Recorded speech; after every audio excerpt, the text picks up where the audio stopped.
যত সময় না বাড়ি থেকে বেরোচ্ছিলাম তত সময় নিজেকে বিশ্বাস করাতে পারিনি আমি আসলেই প্রয়াগরাজ যাচ্ছি।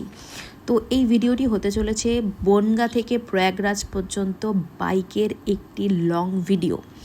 বাড়ি থেকে যথাসম্ভব সকালে বেরিয়ে পড়েছিলাম, আর এই যেই জায়গাটা এখন দেখতে পাচ্ছ এটা আসানসোল ক্রস করে গেছি।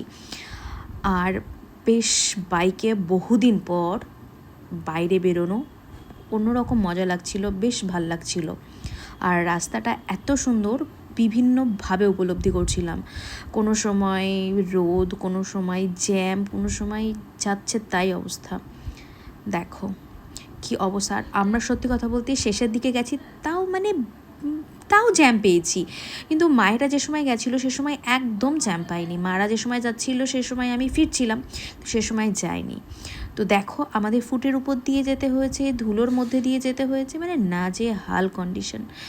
আর 2 দিন লেগেছে, মানে প্রথম দিন আমরা শুরু করেছি জার্নি, তারপর গিয়ে ঔরঙ্গাবাদের নাইট স্টে, দেন ঔরঙ্গাবাদ থেকে প্রয়াগরাজ স্টে করে তারপর সকালবেলা স্নান করে পরের দিন ব্যাক।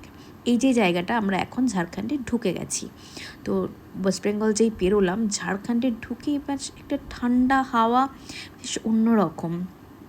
দেখো কি বিভৎস জ্যাম, আর রাস্তায় এত পরিমাণ গাড়ি চলছে সে মানে বলার কথা না। আর তেমনি রাস্তার কাজ হচ্ছে, তেমনি গাড়ির চাপ, মানে বিভৎস বাজে কন্ডিশন। আমরা তো তাও খুব একটা বেশি জ্যাম পাইনি, কিন্তু মৌনি অমাবস্যাতে যারা ঘন্টার পর ঘন্টা, মানে রাতের পর রাত যারা দাঁড়িয়ে থেকেছে জ্যামে, তাদের কন্ডিশন মানে কথা ভেবে জাস্ট আশ্চর্য হয়ে যেতে হয়। দেখো কীভাবে, এটা বিহারের কোন জায়গাটা আমি বলতে পারবো না, কিন্তু এই সময় প্রচণ্ড মাছির উপদ্রব হচ্ছিল। আর সত্যি কথা বলতে এত গাড়ি গেছে, এত রেকলেস ড্রাইভ করেছে সে মানে বলার কথা না। আর মানে কেউ কাউকে, মানে সবাই আগে যাবে এরকম করে রাস্তায় চলা ভীষণ বিপদ। রাস্তায় বেরিয়ে যদি একটা গাড়ি আর একটা গাড়িকে কোঅপারেট না করে, ভীষণ বিপদ। এই জায়গাটা আমরা চলেছিলাম বারাণসীতে, এবং এখান থেকে প্রয়াগরাজ 119 খুব সম্ভবত কিলোমিটার ছিল। তো আমরা যারা প্রয়াগরাজ গেছি তারা জানি যে বারাণসী থেকে আইল্যান্ডটা ক্রস করে যখন প্রয়াগরাজের দিকে যাচ্ছিলাম, তখন একটা ব্রিজ পড়ে, সেই ব্রিজে আমরা প্রায় ঘন্টাখানিক জ্যামে দাঁড়িয়েছিলাম, মানে বাইক নিয়ে যাওয়া যাচ্ছিল না, এত জ্যাম। আর দেখো প্রায় প্রয়াগরাজ ঢুকে গেছি, আমার 40-45 কিলোমিটার মতো বাকি ছিল। আর রাস্তাতে কি সুন্দর লাইটিং করা, তো এটা আমাদের কলকাতাতেও আছে, আশ্চর্যের কিছু নেই।